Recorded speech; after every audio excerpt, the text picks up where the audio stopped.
माझा भाव भोळी माझी हाव, तुमच्या चरणी स्वामी थांबे माझी धाव.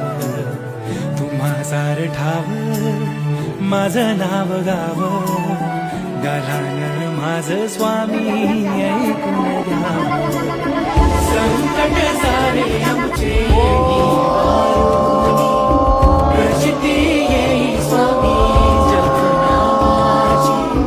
चराचरातून तुमचे चरणी पावली, तुमचे स्मरण सदा श्री स्वामी समर्थ, श्री स्वामी समर्थ. तुमच्या भक्तीचे